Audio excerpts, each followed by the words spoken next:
Pernah nggak kamu mendapat meme atau pesan WA yang masuk ke HP kamu tentang konversi angka-angka seperti berikut? Pernah nggak ya?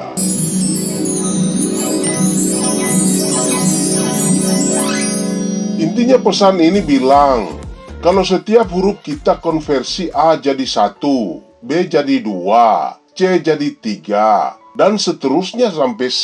Ya ampun, masa saya sebut semua? Capek dong. Dia bilang untuk menjadi sukses bukan skill, knowledge, atau hard work. Tapi yang paling penting itu ATTITUDE, attitude. Karena kalau huruf-huruf dijumlahkan seperti misalnya skill 19 tambah 11 tambah 9 tambah 12 tambah 12 tambah 19 sama dengan 82. Knowledge sama dengan 96. Hard work sama dengan 98. Attitude sama dengan 100. Walaupun pesan ini bermaksud baik, tentu banyak yang nggak percaya dengan cara-cara seperti itu.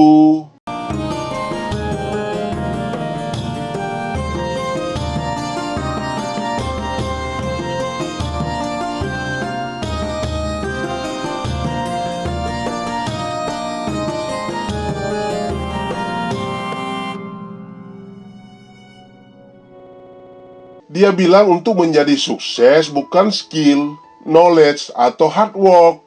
Tapi yang paling penting itu ATTITUDE, attitude. Karena kalau huruf-huruf dijumlahkan seperti misalnya skill 19 tambah 11 tambah 9 tambah 12 tambah 12 tambah 19 sama dengan 82. Knowledge sama dengan 96. Hard work sama dengan 98.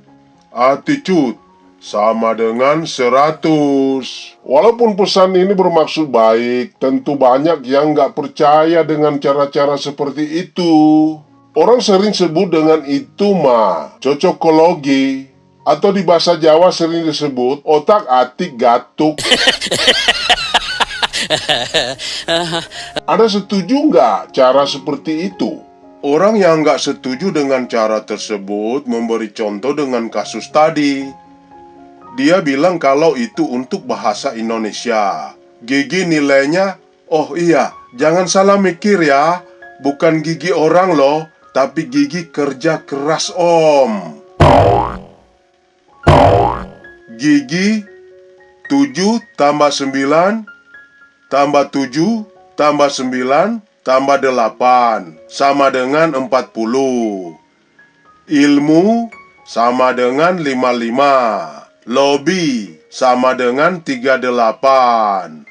Mujur sama dengan 83. Wah, yang gawat nih korupsi. Sama dengan 109. Jadi runyam bukan? Oh my god! Wow! Untuk apa sih kita bahas ginian? Apa hubungannya dengan kekristenan?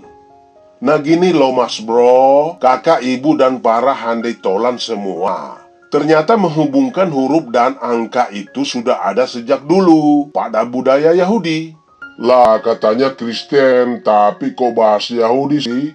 Gini mas bro, kalau kita mau belajar kekristenan, sebaiknya kita mengetahui budaya Yahudi agar pengetahuan kita tentang kekristenan menjadi lebih baik.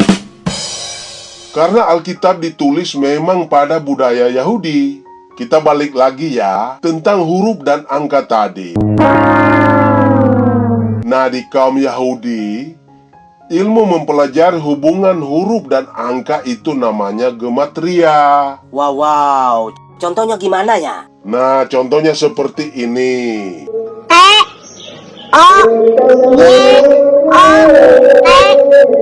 Dibaca?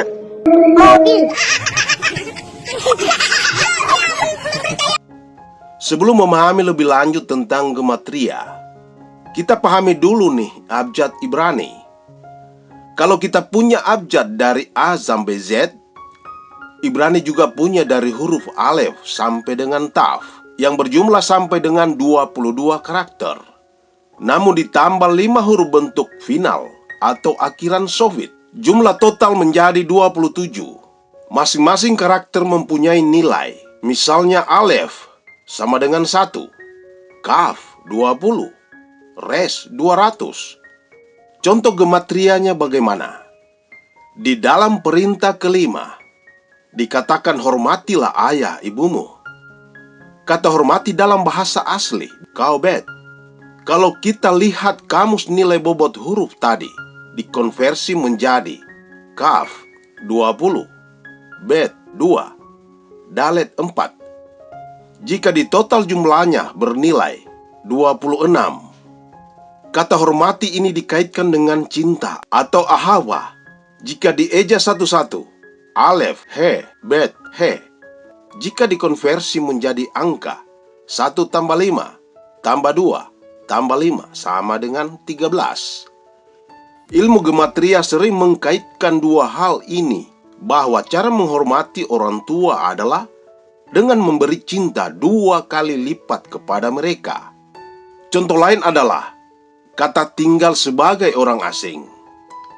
Kata ini muncul ketika utusan Yakub berbicara kepada Esau pada Kejadian 32 ayat 4. Beginilah kata hambamu Yakub, aku telah tinggal sebagai orang asing pada Laban dan diam di situ selama ini. Kata tinggal sebagai orang asing merupakan kata garti atau gur yang dieja menjadi gimel sama dengan 3, Res 200, Taf 400, dan Yod 10. Total 613. 613 merupakan angka penting bagi Yahudi, karena 613 dianggap merupakan jumlah Mitzvah atau jumlah Taurat, hukum-hukum yang harus dipatuhi. Hubungan ini orang Yahudi juga ditafsirkan bahwa sebagai nenek moyang Israel, walaupun berada di pengasingan, tapi hidup taat melakukan hukum Taurat. Bagaimana dengan Anda?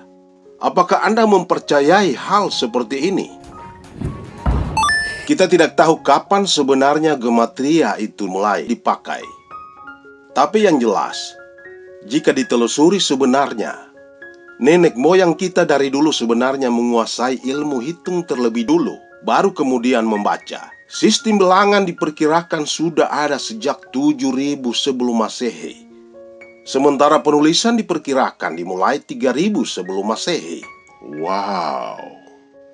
Jadi memang sebenarnya ilmu menghitung-hitung ini sudah ada sejak dahulu. Sampai saat ini, banyak mengidentikan angka tertentu melambangkan sesuatu. Sebagai contoh, 7 angka kesempurnaan.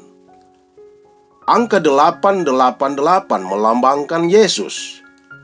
Angka 666 yang menyatakan Kaisar Nero, walaupun banyak yang mengartikan itu adalah setan.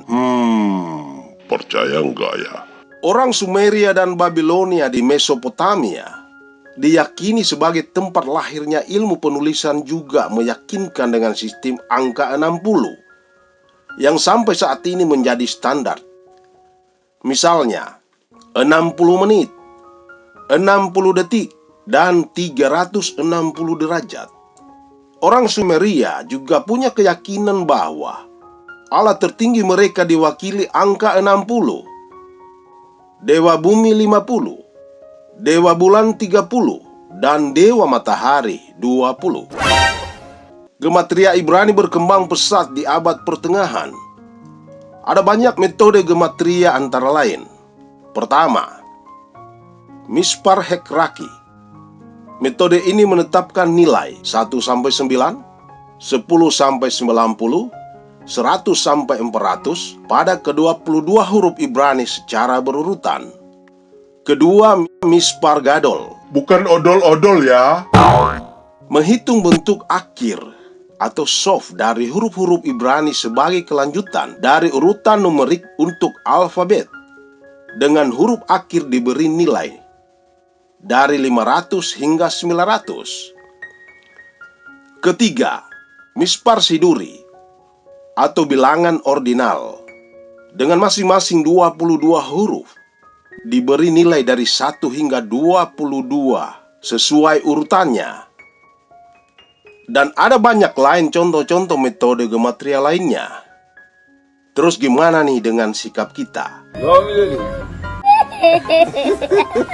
Walau seringkali ilmu gematria ini dikaitkan dengan kepercayaan mistik Yahudi, sehingga ada sebagian orang menghindari kecenderungan sifat mistik itu. Ilmu gematria ini tidak selalu berkaitan dengan mistik. Dalam tradisi Kristen, gematria digunakan dalam interpretasi teks Alkitab untuk menemukan hubungan numerik antara kata-kata atau frasa-frasa yang mungkin memiliki makna tersembunyi atau koneksi yang dalam. Namun, penting untuk dicatat bahwa penggunaan gematria dalam kekristenan bersifat spekulatif dan bervariasi tergantung pada interpretasi individu.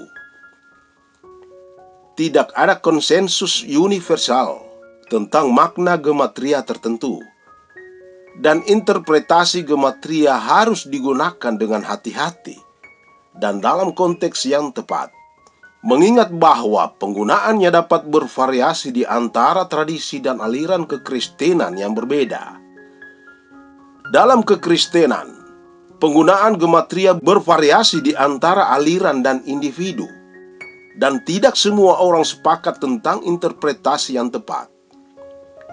Beberapa orang melihat gematria sebagai cara untuk menemukan hubungan dan makna simbolis yang lebih dalam teks Alkitab. Sedangkan yang lain mungkin melihatnya sebagai interpretasi yang tidak dapat diandalkan. Produced by Mesbah Keluarga.